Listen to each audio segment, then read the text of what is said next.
예를 들어 이제 이런 거죠. 내가 400만 원이 필요하다 하면은 100만 원을 빼면은 이제 300만 원 정도가 필요하죠. 300만 원을 이제 만들어내려면은 한 9억 원 정도가 있어야 됩니다. 근데 이제 나이가 들면은 줄어드니까요. 그 지출 금액이 넉넉 잡아서 한 9억 원 정도 필요한데 아까 말씀드렸듯이 주택에 이제 있는 것을 주택연금으로 받는 거 이렇게 제외하고 나면은 사실은 좀 빡빡하죠. 안녕하세요, 부익남입니다. 오늘은 이제 은퇴 노후 전문가이시죠, 김경록 박사님을 모시고 우리가 이제 어떻게 노후 준비를 좀 해야 되는지, 그리고 지금의 어떤 현실, 어떤 상황인지 한번 이야기 나눠보도록 하겠습니다. 박사님 안녕하세요. 예, 안녕하세요. 박사님이 60년대생이시잖아요. 그렇습니다. 네, 근데 이제 이 60년대생이 어찌 보면 우리나라의 좀 주역이었다가 이제 막 이제 은퇴를 좀 앞두고 있는 우리 시청자분들 중에 딱 60년대생 이런 분들도 많아서 제가 또 마침 또 모셨는데 그 60년대생이 온다 이 책도 좀 쓰셨잖아요. 예, 그렇습니다. 그런 그 60년대생이 앞으로 이 사회에 많은 변화를 일으킬 거다 이렇게 좀 생각하시니까 그런 책을 또 쓰신 거겠죠? 일으키기를 바라고 있습니다. 예. 예, 제가 이제 지금까지 많은 변화를 일으켰죠. 사실은요. 네. 고도 성장 시기를 같이 살았고요. 그만큼 이제 좀 에너지가 부라든지 숫자라든지 뭐 지식이라든지 이런 것들이 그전 70대, 80대, 90대에 비해서는 많이 좀 응축되어 있습니다. 그래서 그런 이제 첫 번째 세대라고 볼 수가 있죠. 그러면 앞으로 이제 우리가 고령 사회를 맞게 될 텐데 그러면 세대 간 좀 상생하는 길을 찾아야 됩니다. 그런데 지금 70대, 80대 이런 분들에게 세대 간 상생하는 길을 찾자고 하기에는 이분들은 그런 부분에 준비가 안 되신 분들이에요. 한국 동란 이후에 그다음 우리나라 한참은 이제 저성장 시기에 이런 시기를 이제 살아오신 분들이기 때문에요. 그거 얼마나 그때 난리였습니까? 네. 그래서 잘 생존을 해서 한 것만 해도 감사한 거고요. 그래서 그런 여력이 없습니다. 그래서 우리가 기초연금도 지급을 하고 그렇게 하는 것인데요. 그런데 60년대생들은 이제 동란이 끝나고 나서 이제 태어나기 시작했고 그다음에 태어날 때는 뭐 우리나라가 지독한 후진국이었지만요. 그래도 이제 취업을 하고 할 때는 고도 성장을 할 때였고요. 네. 한참 뭐 과장, 부장 할 때는 거의 선진국에 들어간다고 하고 있었고요. 그렇기 때문에 이런 에너지나 이런 것들이 많이 좀 축적이 되어 있습니다. 그래서 이제 이런 60년대생들이 초고령 사회하고 같이 쫙 중심축이 움직입니다. 초고령 사회가 이제 작년이 65세 이상 인구가 19%였잖아요. 그래서 올해 내지는 뭐 올해 아마 들어갈 것 같습니다.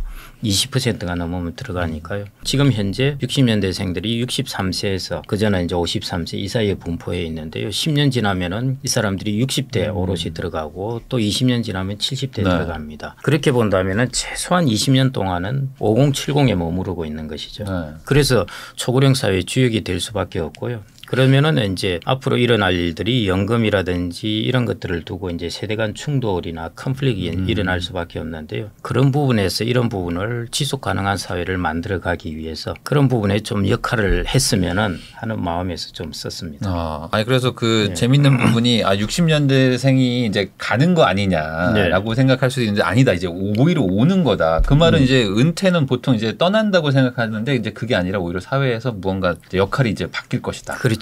정확하신데요. 제가 아까 말씀드렸듯이 이제 초고령 사회가 오게 되면은 여전히 일본도 그렇지만 실버 민주주의라는 이야기가 있습니다. 실버들이 똑같이 이제 한 표를 행사하기 때문에 네. 역시 사회의 변화에서 중요한 역할을 한다는 것이죠. 마찬가지 이제 60년대생들도 앞으로 똑같이 이제 한 표를 행사할 뿐만 아니라 어느 정도의 그전 세대에 비해서는 에너지도 축적되어 있기 때문에요. 그래서 이 세대들이 이제 사회를 우리나라 사회가 초고령 사회를 극복하는데 좀 그런데 기여를 했으면 하는 마음에서 그런 면에서 이제 온다고 표현을 써놨습니다. 근데 이제 이 60년대생들이 아까 말씀하신 것처럼 이제 뭐 전 세대 대비해서 이제 뭐 경제적으로도 좀 윤택한 부분도 있을 것이고 그리고 반대로 또 인구도 많잖아요. 네. 그러다 보니까 이제 이분들의 이제 은퇴 시기가 오게 되면은 경제적으로 뭔가 좀 충격이나 이런 여파가 네. 좀 있지 않을까 생각도 드는데요. 일어날 변화 중에 하나가 우리나라는 60대 이제 고용률이 여전히 높습니다. 그러니까 우리나라는 정년이 늦어서 60대 고용률이 높은 게 아니라요. 일찍 정년을 하고 나서 다시 이제 재취업을 하면서 고용률이 높습니다. 그러니까 이 시장이 앞으로 막 확대가 되겠죠. 이 시장으로 마구 쏟아져 들어올 겁니다. 예, 뭐 앞으로 10년, 15년은 왜냐하면 74년생까지 있기 때문에 네. 그래서 제가 이제 은퇴 창업이나 이런 것들도 조심하시라고 하는 게요. 레드오션처럼 사람들이 많아지게 될 겁니다. 그래서 이 시장이 무지무지하게 커진다는 것. 그게 하나 첫 번째 변화일 것 같고요. 그다음 또 하나는 50대는 그래도 정년 전에는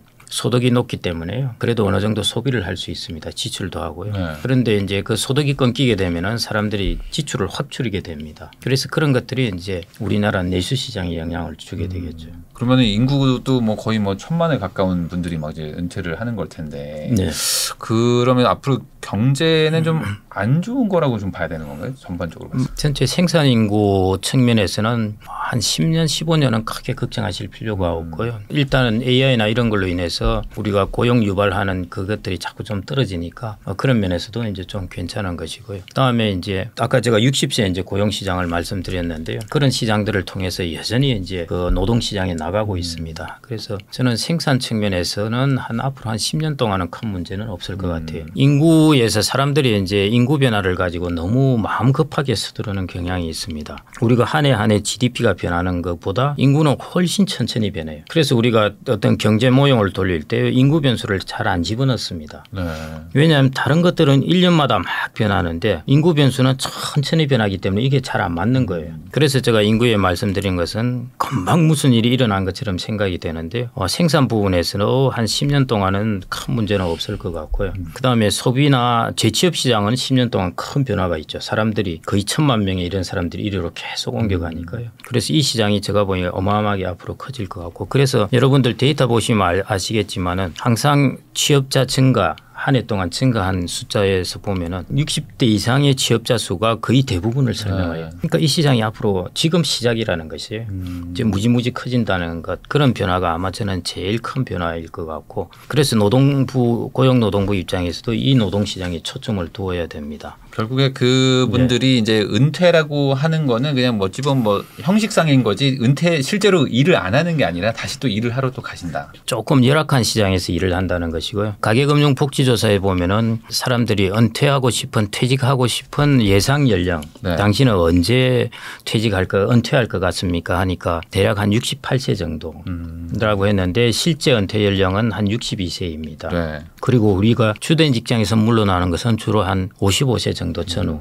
그것도 그래도 그나마 정년이 길어지면서 조금씩 길어졌습니다. 네. 그래서 그 정도이니까요. 그런데 OECD 데이터에 따르면은 우리나라는 한 73세에 은퇴한다고 이렇게 나와 있습니다. 73세요? 예. 네. OECD 국가들 중에서 멕시코하고 우리나라가 그 은퇴 연령이 가장 늦습니다. 그런 좀 특징이 있다고 볼 수 있겠습니다. 네. 그러면 그 말은 좀 은퇴를 못 한다는 거라고 볼 수도 있는 그렇습니다. 건가요? 은퇴를 역시 이제 가계금융복지조사의 이야기인데요.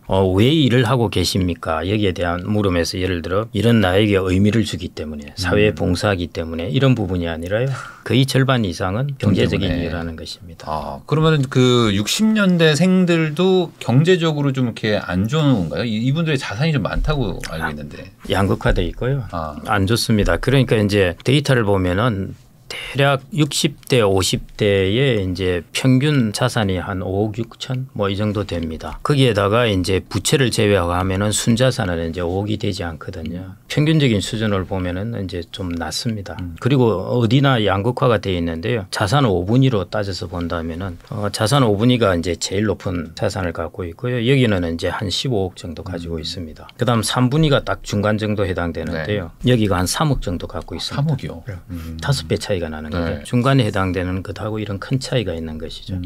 그래서 이제 이런 부분에 대해서는 이제 잘 준비가 안 되었습니다. 사람들을 만나보면은 막 헷갈리는 거죠. 어떤 경우에는 60년대생들로 충분히 준비가 되었네, 뭐 돈도 많네 이랬는데요. 또 어떤 분들은 앞으로 40년 동안 저 사람 어떻게 살아갈까 뭐 이런 사람도 꽤 있다는 것이죠. 그래서 저는 이제 가계금융복지조사가 서베이 조사이기 때문에요. 모든 걸 정확하게 반영한다고 할 수는 없습니다. 그런데 이 데이터를 어느 정도 믿는다고 생각을 한다면은 우리가 5분위는 한 15억 자산이니까 꽤 되는 거죠. 네. 그 3분위가 이제 3억 조금 넘고 그 정도이니까 3분위 이하만 하더라도 숫자가 꽤 되니까요. 네.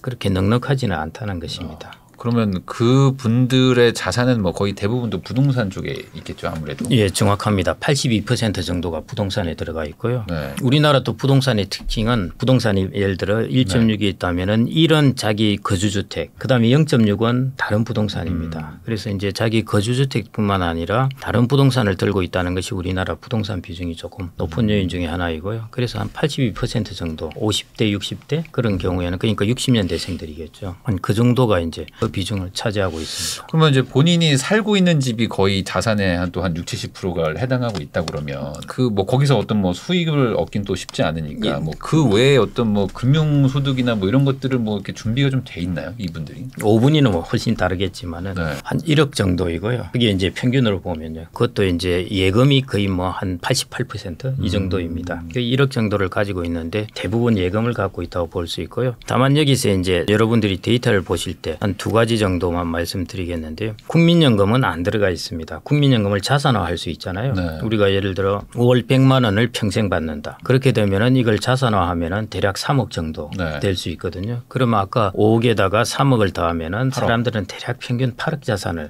국민연금을 감안하면은 집을 포함해서 8억 정도 되는 자산을 가지고 있다. 이게 네. 평균적인 수준이라고 보시면 될 것 같고요. 그래서 자산에서 항상 이제 공적연금 받는 부분을 좀 그걸 자산화해서 계산해 볼 필요가 있고요. 제가 이걸 생각하게 된 게 이전에 일본에서 쓰는 이제 논문을 하나 보니까요. 그걸 해놨더라고요. 자산을 해놓으면서 여기에다가 후생연금을 자산화했을 때 자산의 크기를 해놨는데 껑충 뛰더라고요. 네. 아 그래서 공적연금도 자기가 젊을 때 축적을 해놓은 자산이잖아요. 네. 이것도 집어넣어야 되겠구나 하니까 그게 아마 올바른 데이터일 것 같습니다. 그렇게 본다면은 대략 월 100만 원을 받는다고 가정을 하면은 대략 총 한 8억 정도 이렇게 가지고 있다고 보시면 될 것 같고요. 노후 대비가 좀 되는 건가요? 어떻게 봐야 되는 건가요? 노후 대비가 예를 들어 이제 이런 거죠. 내가 400만 원이 필요하다 하면은 100만 원을 빼면은 이제 300만 원 정도가 필요하죠. 300만 원을 이제 만들어내려면은 한 9억 원 정도가 있어야 됩니다. 근데 이제 나이가 들면은 줄어드니까요. 그 지출 금액이 네. 넉넉 잡아서 한 9억 원 정도 필요한데 아까 말씀드렸듯이 주택에 이제 있는 것을 주택연금으로 받는 것 이렇게 제외하고 나면은 사실은 좀 빡빡하죠. 그래서 어쩔 수 없이 은퇴가 좀 미뤄지는. 예. 그렇습니다. 정확하게. 네. 근데 이제 이 60년생들이 은퇴를 시작하게 되면은 재취업 시장에 인원이 더 많이 들어오는 거니까 거기도 또 경쟁이 또 이제 치열해지겠네요. 지금 정확합니다. 일자리가 더 늘어나지는 않을 수 있으니까. 그래서 제가 이전부터 이제 몇 년 전부터도 그게 레드오션이 될 거기 때문에 가급적 일자리를 잡을 수 있으면 일단 잡고 와야 된다. 그 앞으로 이제 더 치열해질 거고 계속 이제 밀려들게 될 겁니다. 예를 들어 뭐 패스트푸드점 이런 데들도 한 10년, 20년 전에는 이제 젊은 친구들이 알바를 많이 했는데 이제 어느 순간 이제 노인분들이 많이 하시게 됐는데 그것들도 이제 훨씬 더 경쟁이 치열해지는. 그렇죠. 고령자들이 많이 하게 되었을 것 같습니까? 그 부분에 대해서 그러니까 젊은 분들이 좀 안 하는 것도 왜 안 할까요? 뭐 금액대가 좀 아무래도 금액대가 고를 수 있다는 것은 젊은 층의 노동력이 줄어든다는 뜻입니다.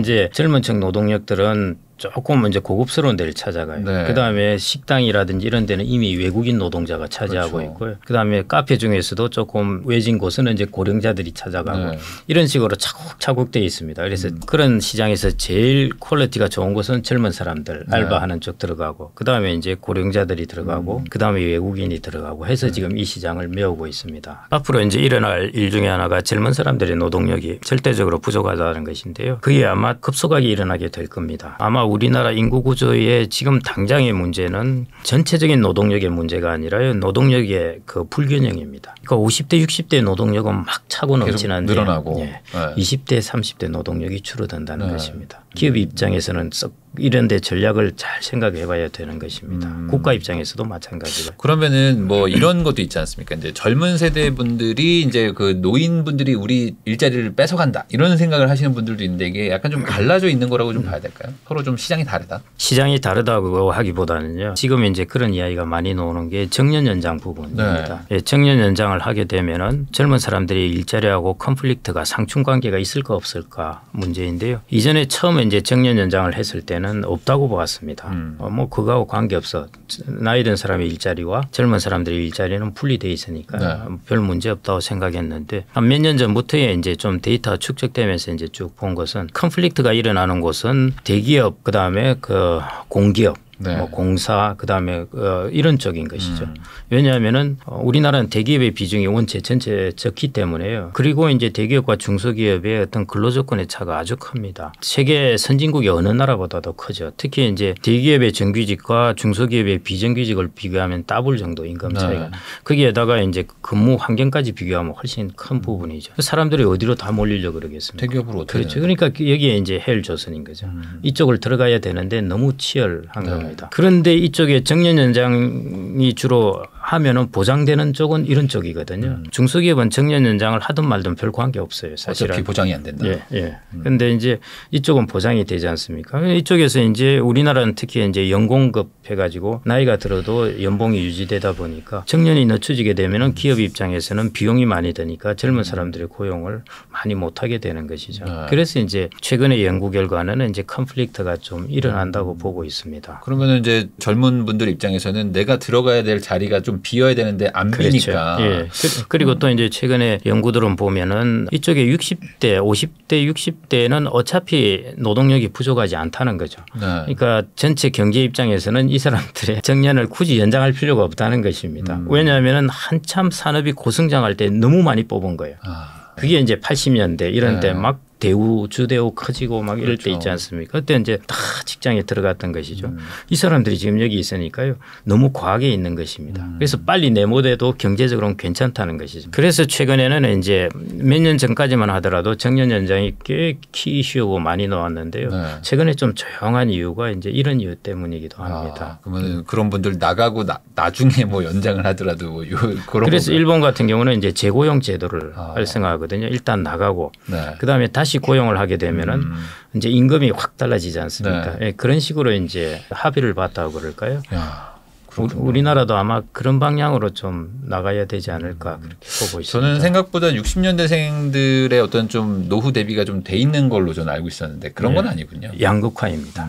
그러니까 뭐 소수는 좀 많이 돼 있지만. 예. 그리고 이제 60년대생들이 뭐 지금 70년대, 80년대생들보다 뭐 아주 잘 살게 된다 그러지는 못하는 거고요. 왜 그러냐면은 뭐 60년대생들이 한참 직장에 다닐 때는 1인당 GDP가 $5,000, 뭐 $8,000 이랬고요. 지금 30대들은 1인당 GDP 3만 달러인 시대가 다니고 있습니다. 당연히 이 사람들이 더 좋은 시대에 살고 있는 것이죠. 다만 60년대생들은 지금 이제 70대, 80대, 90대까지 뭐 넣어도 되고요. 워낙 숫자가 적으니까 그 세대에 비해서는 단층적으로 점프할 만큼 조건이 좋아졌다는 것이죠. 첫째, 88년부터 국민연금 제도가 도입되었기 때문에 60년대생들은 국민연금도 풀로 가입을 했어요. 예, 그렇게 가입하게 됐고 그다음에 개인연금 제도, 퇴직연금 제도가 이제 도입되게 되었고 해서 다른 여러 가지 노후를 위한 시스템들이 좀 도입이 되었습니다. 그리고 이제 고성장 시기에 집값도 많이 오르고 이래서 그런 부분에서 그 앞 세대에 비해서는 이제 부가 조금 더 많이 축적되었다는 것이죠. 제가 이제 양극화란 말씀을 드렸는데 60년대생들이 살면서 가장 큰 충격을 받았던 때가 외환위기였습니다. IMF 외환위기 때요. 그때 많은 사람들의 운명이 나누어져 버렸어요. 지금 유명한 테라로사 있지 않습니까? 테라로사 같은 경우에도 그때 IMF 외환위기 때 이 사장님이 그냥 직장을 나왔어요. 그러고 나서 창업을 해서 성공을 한 겁니다. 그런 사람들이 그때 질비하게 많았던 거죠. 그거는 성공을 한 사람들이고요. 사업을 하다가 실패를 해서 그 길로 계속 어렵게 된 적도 있고 해서 IMF 충격을 받을 때가 60년대생들이 과장 뭐 이럴 때였거든요. 그래서 이제 이게 큰 타격을 한번 받았고 그다음에 이제 타격을 받았던 때가 2008년 글로벌 금융위기 때 한 타격을 받았고 이러면서 전통 산업에서 2000년대 들어서면서 IT 산업으로 바뀌지 않습니까? 산업의 큰 변화예요, 사실은. 창원이라든지 구미라든지 뭐 이런 쪽 군산 이런 데 공장이 있던 것들은 자꾸 이제 깔아앉고 있고 경기 남부 지역에 반도체라든지 이런 쪽이 크고 있단 말입니다. 이 흐름을 잘못한 사람들이 또 한 번 이제 어렵게 되는 거죠. 그래서 산업의 흐름이라는 것하고 경제의 금융위기라는 충격 여기에서 위너가 승자가 된 사람들은 부를 축적을 했는데요. 여기에서 그 흐름을 타지 못한 사람들은 또 그 극단에 있게 된 것입니다. 그래서 이런 이제 양극화의 특징을 보이고 있습니다. 그러면은 아까 말씀하신 것처럼 이제 은퇴 준비가 된 분들은 좀 많이 잘 돼 있고 또 안 돼 있는 분들은 정말 안 돼 있고. 예, 그래서 이제 제 주변에 사람들 만나 보면은 진짜 촌에서 올라와 가지고 집에 돈도 없고 뭐 이랬는데 정말 돈을 깜짝 놀랄 만큼 많이 모은 사람들도 꽤 있고요. 또 어떤 사람은 아까 말씀드렸듯이 야, 저 사람 앞으로 40년 동안 어떻게 버텨야 하나 이런 식으로 이제 나눠집니다. 원래 이제 그렇습니다. 원래 20대 30대 출발할 때는 비슷하게 출발하는데요. 50대 60대 갈수록 이게 또 레이스의 승자와 패자가 나뉘면서 원래 좀 그런 면이 있습니다. 그런 면이 있는데 60년대생들은 이제 그런 부분들을 더 질곡을 왜냐하면 크게 성장하는 가운데 또 큰 충격을 받다 보니까요. 그 질곡 회복이 좀 더 크게 나타났다고 볼 수 있겠습니다. 그러니까 사실 그 우리나라의 정말 큰 위기였던 뭐 외환 위기에다가 뭐 IMF 위기까지 두 번을 또 겪었기 때문에 글로벌 금융 위기하고 안에서 또 한 번 또 잘못 삐끗한 분들은 정말 많이 자산을 잃었을 그리고 이제 큰 변화가 산업의 흐름이라는 것이 큰 변화입니다. 그래서 60년대생들도 앞으로 은퇴 이후의 삶에 대한 걱정들이 많다. 이렇게 좀 정리를 할 수 있을 것 같습니다.